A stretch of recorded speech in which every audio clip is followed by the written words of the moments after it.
ഈ സർക്കാർ വി.ഡി. സതീശൻ സർക്കാർ നടപ്പിലാക്കിയ പ്രിയദർശിനി സൗജന്യ യാത്രാ പദ്ധതി ഒരുപാട് സ്ത്രീകൾക്ക് അത് പ്രയോജനം ചെയ്യുന്നുണ്ട്. എങ്കിൽ പോലും അതൊരു സ്വകാര്യ മേഖലയ്ക്ക് അത് ദോഷമാവുന്നുണ്ടോ എന്ന് ചോദിച്ചാൽ, അവരുടെ യാത്രാ സൗജന്യം അവർക്ക് ഒരു ഇതും ഇല്ലല്ലോ.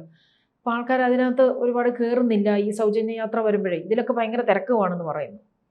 അപ്പോൾ എങ്ങനെ ബാക്കി KSRTC മുന്നോട്ട് പോകും? ഈ അധികം ദിവസമായിട്ടില്ലല്ലോ ഗവൺമെന്റ് അധികാരത്തിൽ വന്നതിന് ശേഷം. അതെ, പക്ഷെ ഭയങ്കര തിരക്കെന്ന് പറയുന്നു സൗജന്യ യാത്ര. അപ്പം അതിനകത്ത് ജൂലൈ 15-ാം തീയതിയാണ് ഇത്തരത്തിലൊരു പ്രിയദർശിനി സൗജന്യ യാത്ര. അപ്പോൾ അത് അവരുടെ പ്രധാനപ്പെട്ട ദേശീയ നേതാവ് അല്ലെങ്കിൽ രാഹുൽ ഗാന്ധിയുടെ പ്രഖ്യാപനമായിരുന്നു. പുതുപ്പള്ളിയിൽ പുള്ളി പല പേർക്കേടും പറയുന്നതിൻ്റെ കൂട്ടത്തിൽ പറഞ്ഞതാണെന്നാണ് എൻ്റെ ഒരു ഭാഷയിൽ പറഞ്ഞത്. പുതുപ്പള്ളി പ്രസംഗിച്ചുകൊണ്ട് പറഞ്ഞു ഞങ്ങൾ സ്ത്രീകൾക്ക് സൗജന്യം കൊടുക്കുന്നുണ്ട്. അത് സൗജന്യം കൊടുക്കുമെന്ന് പറഞ്ഞപ്പോഴും ഈ ഇടതുപക്ഷം ഉൾപ്പെടെയുള്ള പാർട്ടികൾ അത് ഏറ്റെടുത്തില്ല. കാരണം അത് ഒരു വലിയ റിസ്ക്കാണ്. നമുക്കറിയാം നമ്മുടെ KSRTC പല ഘട്ടങ്ങളിൽ കഴിഞ്ഞ ഓരോ ദിവസവും ഓടിക്കൊണ്ടിരിക്കുന്നത് വളരെ നഷ്ടത്തിലാണ്. നമുക്കത് കൊണ്ടുപോകാൻ പറ്റാവുന്ന ഒരവസ്ഥയില്ല. KSRTC ജീവനക്കാർക്ക് നമുക്കറിയാം പലർക്കും മാസം ശമ്പളം കിട്ടുന്നില്ല. ഏറ്റവും അവസാനം നമ്മൾ എത്ര പറയുമ്പോഴും മാസം കൃത്യം 1-ാം തീയതി ശമ്പളം എങ്ങനെ കൊടുത്തിരുന്നു എനിക്കറിയത്തില്ല. കൊടുത്തോണ്ടിരുന്നത് ഗണേശനെ ഉള്ളത്. അതിന് മുമ്പത്തെ മന്ത്രി എങ്ങനെയാണെന്ന് അറിയില്ല. അയാൾ 1-ാം തീയതി കൊടുക്കുന്നുണ്ട്. അത് ഗവൺമെന്റിന് സഹായമൊക്കെ ഉണ്ടാവും. പക്ഷെ മറ്റ് പല സമയങ്ങളിലും ഗവൺമെന്റിന് സഹായം ഉണ്ടായിട്ട് പോലും 1-ാം തീയതി ശമ്പളം കിട്ടാത്ത രീതിയുണ്ട്. സമരവും അല്ലെങ്കിൽ ജോലി ചെയ്തിട്ട് കാഠിന്യമുള്ള ജോലിയാണല്ലോ. നമ്മൾ വിചാരിക്കുന്നുണ്ട് ഒരു കണ്ടക്ടർ ആയാലും ഡ്രൈവർ ആയാലും അവർക്ക് അത്ര മുഷിച്ചിലുള്ള ജോലി. അതിനുശേഷം അത് ഒരു സർക്കാർ ജോലിക്കാരൻ്റെ ഒരു അവസ്ഥ എന്ന് പറഞ്ഞാൽ അവൻ്റെ കയ്യിൽ കിട്ടുന്ന പണത്തിനനുസരിച്ചൊരു ഫോർമാറ്റ് തയ്യാറാക്കി അവൻ ജീവിക്കുന്നു. ഈ ശമ്പളം കിട്ടുന്ന അന്ന് തീരും. ചോദിച്ചാൽ മനസ്സിലായി. എന്ന് വെച്ചാൽ കഴിഞ്ഞ കൊല്ലത്തെ വെളിച്ചെണ്ണ പലചരക്ക് സംവിധാനം ഇതെല്ലാം നിർത്ത് പിന്നെ EMI കാണുമല്ലോ. ഇവരൊക്കെ 1 ലക്ഷം രൂപ വരുമാനമുള്ളവന് 10 ലക്ഷം രൂപയുടെ വണ്ടിയും വീടും മറ്റ് സംവിധാനങ്ങളും എല്ലാം എൻ്റെ ജീവിതകാലം മൊത്തം ലോൺ വെച്ച് തീർത്ത് സ്വസ്ഥമായിട്ട് മരിക്കാൻ പറ്റാത്ത രീതിയിലുള്ള ഒരു സാധനമാണ് ഉണ്ടാക്കി വെക്കുന്നത്. അങ്ങനെ ഉണ്ടാക്കി വെക്കുക. അങ്ങനെയാണ് നമ്മൾ മിക്കവാറുള്ളവരൊക്കെ ജീവിക്കുന്നത്. സ്വസ്ഥതയില്ല എല്ലാം. അപ്പം ആ രീതിയിലേക്കുള്ള ഒരു ഇടത്താണ് ഈ ശമ്പളം കിട്ടാതെ വരുന്നത്. അപ്പം വളരെ ദയനീയമാണ്. പല ആത്മഹത്യകളും നമ്മൾ കണ്ടതാണ്. വലിയ പ്രശ്നത്തിലാണ്. അത് അവിടെ നിൽക്കട്ടെ. അപ്പം ആ സമയത്താണ് 2000 കോടി രൂപ ഇപ്പോൾ ബാധ്യതയിൽ ഓടുന്ന ഗവൺമെൻറ് ഓടിക്കൊണ്ടിരിക്കുന്നതാണ് KSRTC. അന്നേരമാണ് ഈ സൗജന്യം എന്ന് പറഞ്ഞാൽ ഒരു പഠനവും ഇല്ലാതെ നടത്തിയൊരു കാര്യമാണ്. അപ്പം പറഞ്ഞു പോയി. ഇപ്പോൾ വി.ഡി. സതീശൻ വന്നതിന് ശേഷം വി.ഡി. സതീശൻ അധികാരത്തിൽ വരുന്നതിന് മുമ്പ് വി.ഡി. സതീശൻ പോലും അറിഞ്ഞിട്ടില്ല മുഖ്യമന്ത്രി പുള്ളിയാണെന്ന്. അപ്പോൾ അവർ 3 പേരുടെ യുദ്ധമൊക്കെ അറിയാമായിരുന്നല്ലോ. വി.ഡി. സതീശൻ, വേണുഗോപാൽ.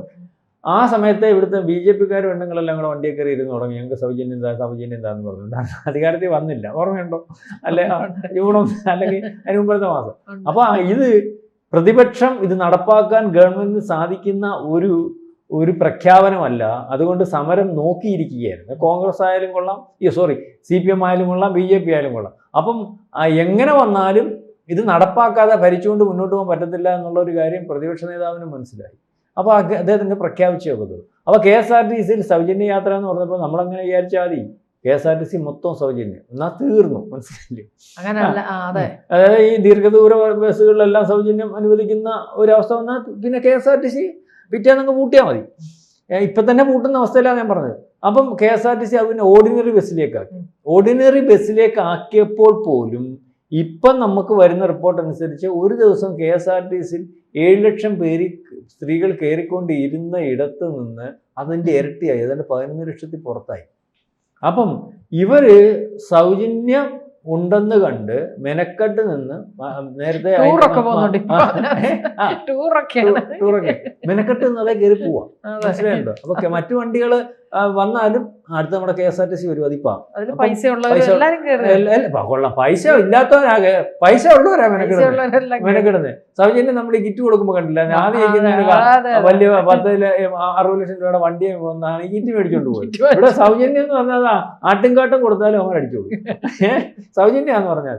അപ്പൊ അതിനകത്ത് ഇങ്ങനെ വന്നപ്പോൾ സ്വകാര്യ KSRTC-ക്ക് ഏതാണ്ട് 10-60 കോടി രൂപയോളം മാസം ഇപ്പം സർക്കാർ കൊടുക്കേണ്ടതായിട്ട് വരുന്നു. മറ്റേ 2000-ന്റെ കൂടെ ഇത് മാത്രവുമല്ല, ഒരു നഷ്ടത്തിൽ ശരിക്കും പറഞ്ഞാൽ പണ്ടത്തെ അവസ്ഥയിൽ നിന്ന് ഇപ്പൊ വളരെ ബുദ്ധിമുട്ടി പോയിട്ടിരുന്ന ഒരു മേഖല, ബസ് മേഖല, അത് ശരിക്കും പണ്ടത്തെ കൂട്ടി ലാഭത്തിനൊന്നുമല്ല, നഷ്ടത്തിൽ തന്നെയാണ്. അത് പൂർണ്ണമായിട്ടും നിന്നു പോകുന്ന ഒരു അവസ്ഥയിലേക്ക് പോകുന്നു. അതായത് KSRTCയും പൂട്ടും, സ്വകാര്യ മേഖലയും പൂട്ടും എന്നുള്ള രീതിയിലേക്കാണ് കാര്യങ്ങൾ പോകുന്നത്. അപ്പോൾ ഇതിനകത്ത് മന്ത്രിയോട് ചോദിച്ചു, മന്ത്രി പറഞ്ഞ് വേറെ പല കാര്യങ്ങളും ആലോചിക്കുന്നു. സത്യം പറഞ്ഞാൽ അയാളെ കൊണ്ട് പെടുത്തുകയാണ്. ഈ CP ജോൺ എന്ന് പറഞ്ഞാൽ നല്ല ഒരു സാമ്പത്തിക വിദഗ്ധരും അല്ലെങ്കിൽ കൊള്ളാവുന്ന ഒരു മിനിസ്റ്ററായിട്ട് ഉപയോഗിക്കാൻ പറ്റുന്ന ഒരു മനുഷ്യനാണ്. കാരണം മറ്റേ ഈ അദ്ദേഹത്തെ ഇതിനകത്ത് കൊണ്ടുവന്ന് ഇതിപ്പം അത് രക്ഷപ്പെടാൻ പറ്റാത്തതും ഇല്ലേ നൂൽപ്പാലത്തെ കൂടെ പോകുന്നതുമായിട്ടുള്ള ഒരു മേഖലയാണല്ലോ ഈ KSRTC. ഇതിന് കോടാനുകോടി രൂപ ആസ്തിയുണ്ട്. ഈ ആസ്തി ഉള്ളിടത്തെല്ലാം അശാസ്ത്രീയമായിട്ട് ഓരോ ഗവൺമെന്റ് വരുമ്പോഴും അല്ലെങ്കിൽ അദ്ദേഹത്തെ പ്രദേശത്തെ MP MLA ഒക്കെ അവരുടെ സൗകര്യം അനുസരിച്ച് ഫണ്ട് ഉപയോഗിച്ച് അവിടെ കെട്ടിടം പണി, ഈ കെട്ടിടങ്ങളൊക്കെ വേസ്റ്റായിട്ട് കിടക്കുകയാണ്. ഈ സ്ഥലങ്ങളൊന്നും വേണ്ട വിധത്തിൽ പരിപാലിക്കാനോ ഉപയോഗിക്കാനോ സാധിക്കുന്നില്ല.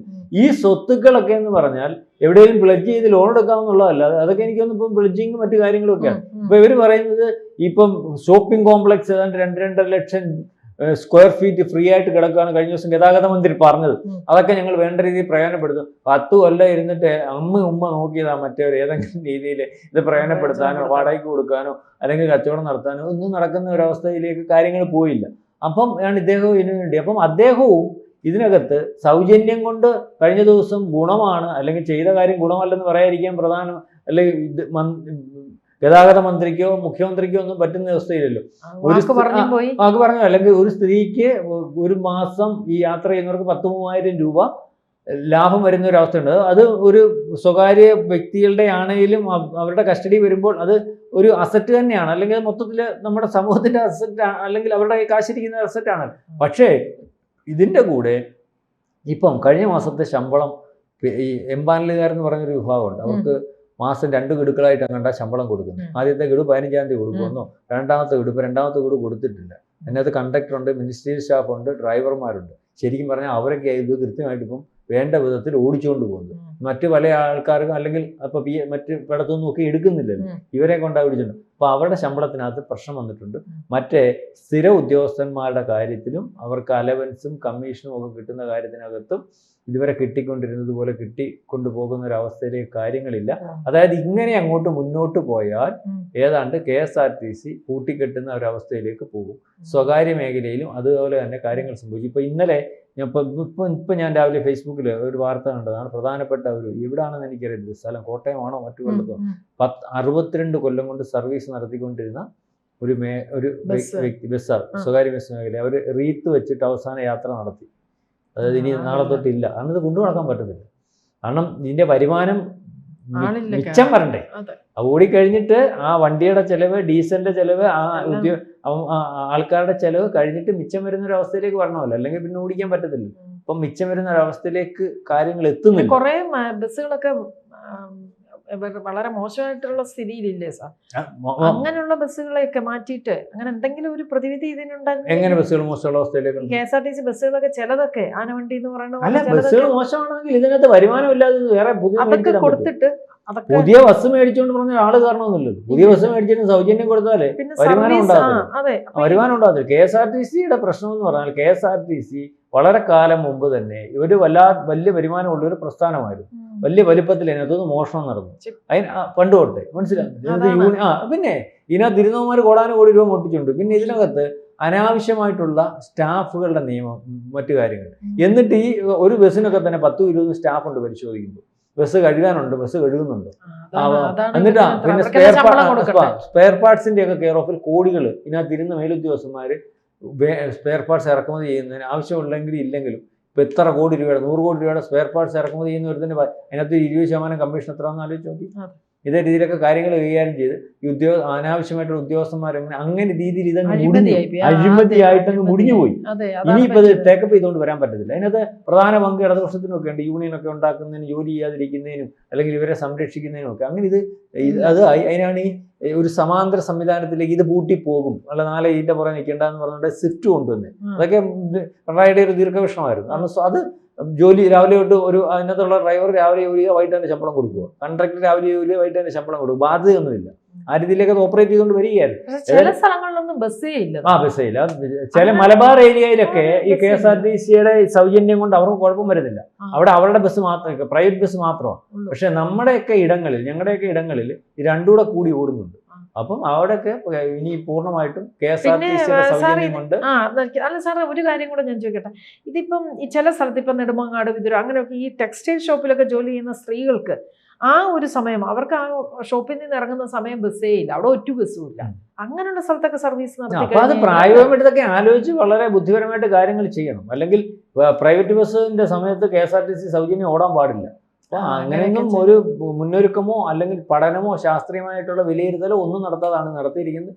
ഏതായാലും രണ്ട് മേഖലയിലും സ്വകാര്യ ബസ്സും പോവും, KSRTC ഓടിച്ചുകൊണ്ട് പോകാൻ പറ്റാത്തൊരവസ്ഥയിലേക്ക് കാര്യങ്ങൾ പോകും. സമരവും മറ്റു സംവിധാനങ്ങളും ഒക്കെ ആയിട്ട് ഉദ്യോഗസ്ഥന്മാർ ശമ്പളം കിട്ടാൻ വരുമ്പോൾ അവർ സമരമൊക്കെ ആയിട്ട് പോകും. അപ്പം പ്രധാനപ്പെട്ട KSRTC ഒക്കെ പൂട്ടിപ്പോകുന്ന ഒരവസ്ഥയിലേക്കും നടത്താൻ പറ്റാത്തൊരവസ്ഥയിലേക്കും പോയാൽ ഗവൺമെന്റ് ഒത്തിരി സമാധാനം പറഞ്ഞു വേണം. ആൾക്കാരുടെ യാത്രാ പ്രശ്നം വലിയ പ്രശ്നമായിട്ട് മാറും.